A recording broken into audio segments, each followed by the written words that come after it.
अस्सलाम वालेकुम रहमतुल्लाहि व बरकातुहू। नादिरीन, उम्मीद करता हूँ आप खैरियत से होंगे। अल्लाह ताला आपको अपने हिफ्ज़ व अमान में रखें, ईमान की बेहतरीन हालत पे कायम रखें। आज अपने उसी सिलसिलावार जो हमारा प्रोग्राम जारी है उसमें आज हम बात करेंगे इलाज के हवाले से कुछ ज़रूरी बातें।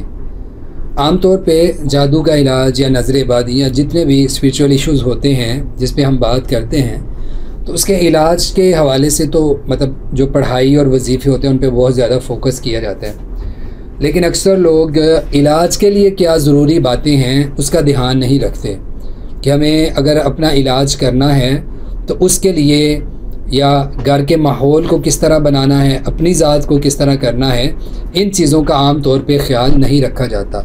यहाँ पे कुछ चीज़ें ऐसी ज़िक्र करता हूँ कि जो इलाज में अगर हम उनको इख्तियार नहीं करते तो हमारे रास्ते में रुकावट बनती हैं। उनमें से सबसे पहली चीज़ तो ये है कि आप जब अपना इलाज शुरू करने लगते हैं तो इलाज के इब्तदा में अल्लाह ताला से मदद मांगे, यानी आप 2 रकतें पढ़ें, सलातुल हाजा उनको कह लें। हाजत के लिए आपकी ज़रूरत है ना, एक शिफा आपकी ज़रूरत है, आप चाहते हैं कि आपको शिफा मिले, तो 2 रकतें पढ़ें आप और अल्लाह ताला से आप रिकत के साथ दुआ मांगें। अपने जो साबका गुनाह हैं, कबीरा हैं या सगीरा हैं, आप उनसे अल्लाह ताला से माफ़ी मांगें, क्योंकि बाज़ दफ़ा इंसान के गुनाह इंसान की शिफा में रुकावट बनते हैं। तो सबसे पहली चीज़ अपने गुनाहों से तौबा करना। ऐसे मुमकिन नहीं है कि आप वो काम करें कि जो अल्लाह को भी राज़ी करने वाले हैं और वो भी करें जो शैतान को राज़ी रखने वाले हैं, तो इकट्ठा मामला नहीं चलता। ठीक है, अपने गुनाहों से तौबा करें ताकि अल्लाह ताला की रहमत आप पर हो, शैतान आपसे दूर हटे, आपकी रूहानी कैफियत जो है वो बेहतर हो और आपको रूहानी तौर पे आप मजबूत हों। ठीक है, और इसी तरह जो है दूसरे नंबर पे एक चीज़ बड़ी ज़रूरी आ जाती है कि अल्लाह की ज़ात पे तवक्कुल और भरोसा होना चाहिए, मायूसी ना हो।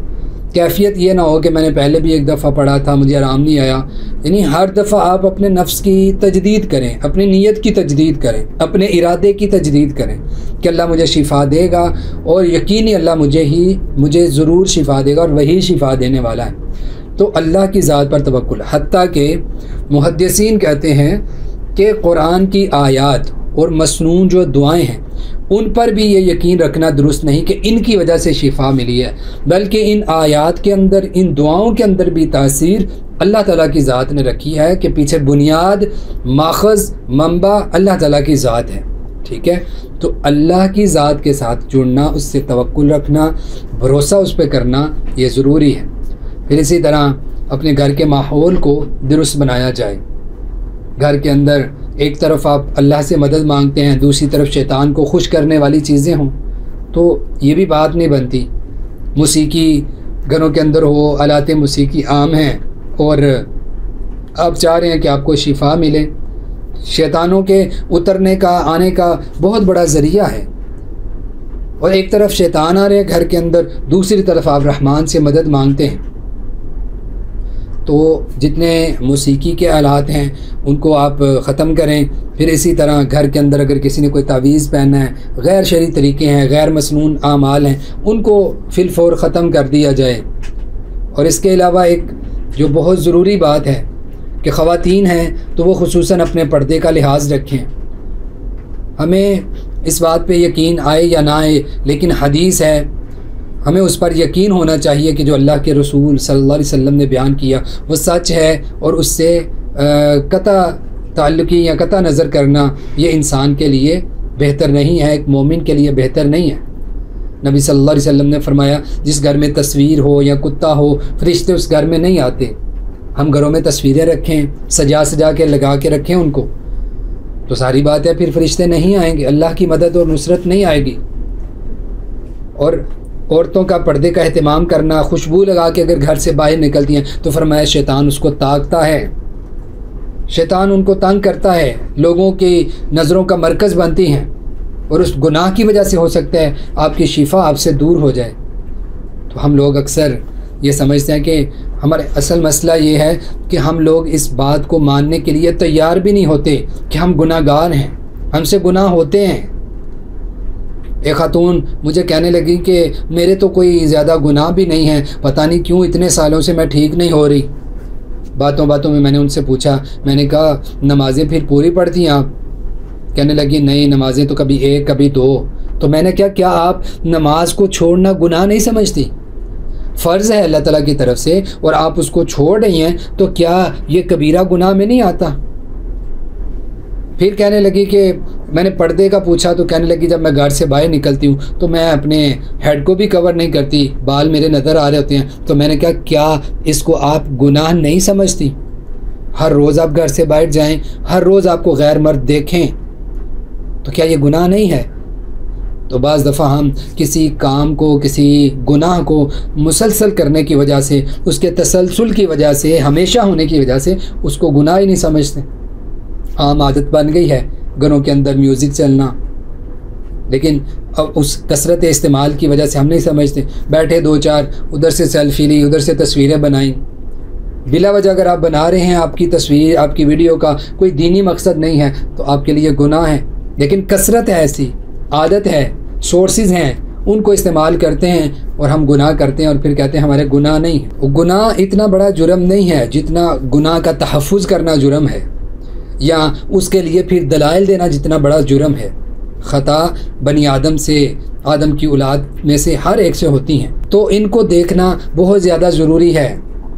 किसी की चुगली, किसी की ग़ीबत, किसी से हसद रखना, ये सारी बातें आपके लिए इंतहाई ज़रूरी हैं कि आप ध्यान रखें। किसी की चुगली तो नहीं करते, ग़ीबत तो नहीं करते, आपकी वजह से किसी को तकलीफ़ तो नहीं पहुंची। ये ज़रूरी नहीं कि आप किसी को मारते हैं, हाथ से तकलीफ़ देते हैं तो फिर आप गुनाहगार हैं। अल मुस्लिम मन सलिम अल मुस्लिमून मिन लिसानिही, पहले ज़ुबान का जिक्र है, ज़ुबान का। अपनी ज़ुबान से, अपने दिल के हसद और कीने और बुग़्ज़ से अपने दूसरे भाइयों को बचा के रखें।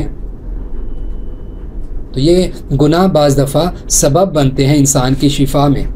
इसलिए इंसान को चाहिए कि इंसान अपने मुहासबा करे, अपने नफ्स को टटोले, अपने आप को देखे, मेरी क्या ख़ताएँ हैं, कहाँ मेरी गलतियाँ हैं, इनका देखना बहुत ज़्यादा ज़रूरी है।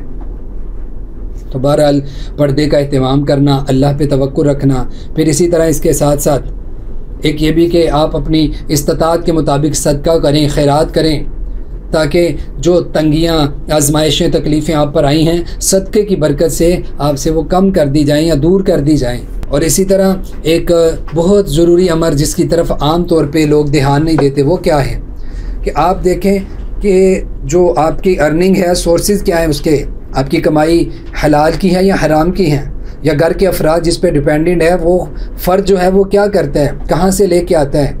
अपनी कमाई जो अगर हमने हलाल से ली है उसको हराम पे खर्च तो नहीं कर रहे, फजूल खर्ची तो नहीं करते। फजूल खर्ची करने वाले शैतान के भाई हैं, और बखील शख्स से अल्लाह ताला भी अपने हाथ को रोक लेते हैं। एतदाल की राह पे रहें, अपने सोर्सेज देखें, हलाल कमाई है या हराम है, अगर हराम है उसको छोड़ दें, और बुनियादी चीज़ें जो हैं उन पर भी गौर करें कि आपको नमाज भी आती है या नहीं। बहुत सारे लोग ऐसे हैं तस्बीह लेके दाने पे दाना गिरा रहे होते हैं, लेकिन उनको ये नहीं पता होता कि हम जो नमाज़ पढ़ रहे हैं हमारी नमाज ही दुरुस्त नहीं है। हम जो दुआएं मांगते हैं हमें वो दुआएं आती ही नहीं मांगनी, तलफ़ुज़ ही दुरुस्त नहीं है, बुनियादी चीज़ें ही सही नहीं होती। तो आप जंग में हैं तो आपका असलहा जितना अच्छा है और आपको चलाना जितना अच्छा आता है तो आप दुश्मन पे भारी रहेंगे। लेकिन अगर आपके पास असलहा है लेकिन उसको चलाना नहीं आता तो आपकी जो कैफियत होगी वो आप भी जानते हैं, मैं भी जानता हूँ। इसलिए आप अपनी नमाज़ों को देखें, तजदीद करें, किसी को सुनाएं, मेरी नमाज़ों में गलतियाँ तो नहीं हैं। बहुत दफ़ा ऐसे देखते हैं मरीज़ कहते हैं हमें आराम नहीं आता, बाद में बेसिक्स जो चीज़ें होती हैं उनका ही बिल्कुल पता नहीं होता, दुआएं पढ़नी नहीं आती। आप यकीन करें ऐसे ऐसे लोग मैंने ज़ाती तौर पे ऐसे लोग देखे हैं, उनसे सुन के देखी हैं ये चीज़ें। सूरह इखलास नहीं आती, सूरत इखलास, और वो चाह रहे होते हैं कि मौलवी सब कुछ कर दें, हमें कुछ भी ना करना पड़े। ऐसे नहीं होता। इंसान की शिफा का ताल्लुक़ उसके अपने नफ्स के साथ है, उसके पढ़ने के साथ है, अल्लाह से मदद मांगने के साथ है, तवक्कुल के साथ है। भरोसा कितना अल्लाह पे करता है। अना इंदा ज़न्नि अब्दी भी, अल्लाह कहते हैं मैं अपने बंदे के गुमान के मुताबिक होता हूँ, जिस तरह का मुझसे गुमान रखता है मैं उसी तरह उसके साथ करता हूँ। अच्छा गुमान रखता है अच्छाई होती है, बुरा गुमान रखता है बुराई होती है।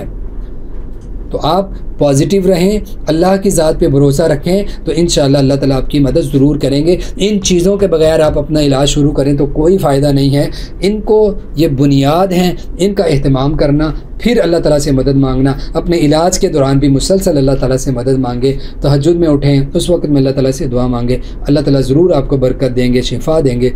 अल्लाह ताला हमारे हामी और नासिर।